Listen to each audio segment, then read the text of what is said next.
It is highly likely that this will be the most affordable electric car in Australia and Europe and potentially the UK as well.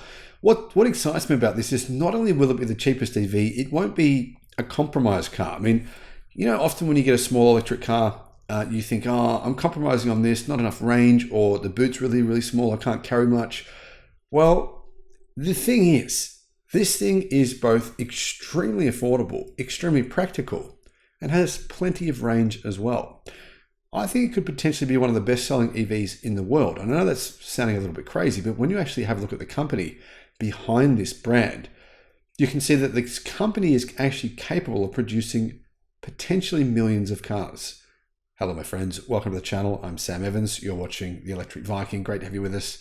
GAC, the parent company of EV brand Aion, is actually one of the largest global conglomerates in the world. They make Toyota's EVs for them in China. They make EVs for other brands as well in China. They have joint venture partnerships.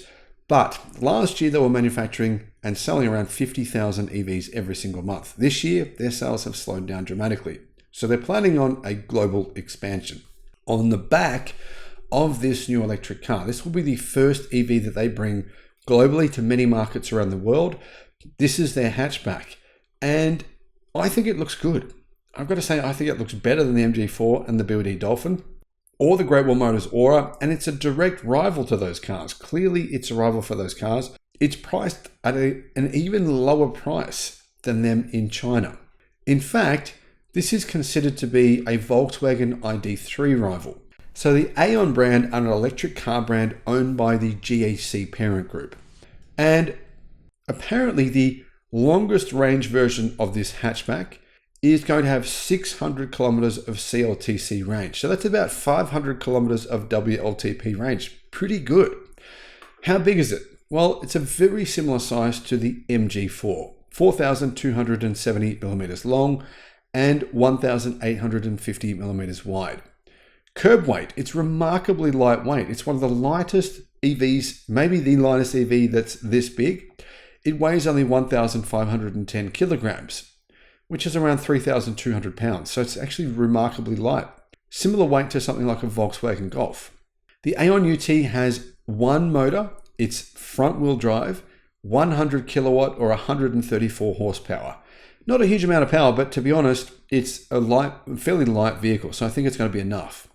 It has LFP batteries. You get three different options, three different LFP battery pack sizes.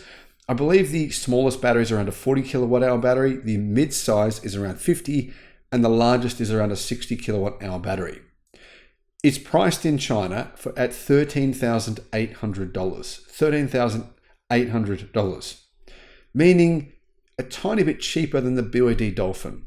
You can see why it could end up being a very affordable car and a very, very good option. Now, another reason that it's a good option is it has a 440 litre boot, meaning it has a significantly bigger boot than the MG4 and the BYD Dolphin. Plus, it looks good as well. Now, the range of those three battery pack options is 410 kilometers, 510 kilometers, and 610 kilometers. Now, that's CLTC cycle. So you're looking at probably 310, 410, and 510 kilometers approximately on the WLTP cycle. Inside, it has an 8.8-inch digital instrument cluster right in front of the driver. It's got a 15-inch multimedia touchscreen with CarPlay and Android Auto. It has wireless charging for your phones. I mean, it looks good on the inside and the out. I think it does anyway. Other features, it has auto emergency braking. I believe it has a 5-star safety rating from China. Generally, though, if a car gets a 5-star safety rating in China, China actually uses the European crash test as well, so it's likely to get 5 stars here in Australia too. So the Aion UT, which it's called, is actually part of a new range of vehicles from GAC. It also includes the RT sedan and the V small SUV. So it looks like GAC will be bringing 3 models to many countries around the world of EVs. This is the first of them. It'll be followed by the RT sedan and the V, which is the small SUV. When will these cars come to market? Well, apparently Q2 of next year. So probably around about 4 or 5 months from today, the brand's representatives have said more Aion models will follow. So Aion plans on having multiple models, not just these 3, potentially 5, 6, 7, 8 models within the next few years' time. Don't know exactly, But we do know the sales numbers the brand are targeting. They're targeting selling 4,000 vehicles here in Australia in 2025. Obviously, that would be pretty easy with this car if this car were priced competitively with an MG4. Well, I think it would be anyway. There's a lot of different Chinese brands coming to Australia or already here in Australia. Some of those include Xpeng, Skywell. I'm not sure about that brand. Their EV got a 1-star safety rating. Leap Motor, who are part owned now by Stellantis. There's Zeekr, Smart. Obviously, Geely are bringing their own cars as well. We might be seeing the Radar, the RD6 electric pickup truck as well. So guys, I think the number of cars coming to the market, it's going to be really exciting over the next few years. There's so many different vehicles coming. Make sure you stay tuned and subscribe. Thanks for watching.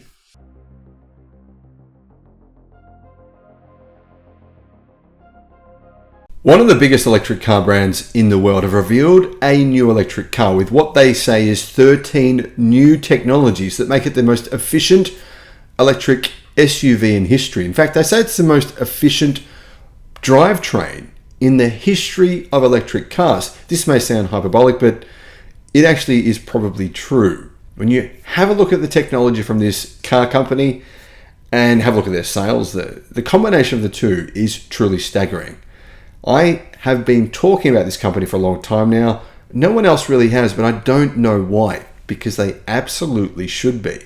Hello, my friends. Welcome to the channel. I'm Sam Evans. You're watching the Electric Viking. It's great to see you. Guys, just want to make a point here. When I started this channel, there was very few videos about BYD on the internet. I was making videos about BYD and people were like, BYD? Never heard of this. BYD, build your dreams. What the hell is that about? Bring your dollars. What? Yeah, well, that wasn't that long ago. When no one knew about them. Now they do. Could the same thing happen to this car company? Yes, absolutely, especially when you consider the technology. They've been selling an electric SUV now for a while with more than 1,000 kilometers of range. That's more range than the latest Lucid Air that costs, what, 150,000 US dollars and has a massive battery pack. Now, GAC have the EV company called Aion. They just revealed the second generation Aion V at the Beijing Auto Show, and no one's talking about this car. I haven't seen anything on YouTube, guys, about this car. I think that's crazy. I mean, the technology here is truly incredible. This new EV is a similar size to a Tesla Model Y, right? Anyway, similar size car.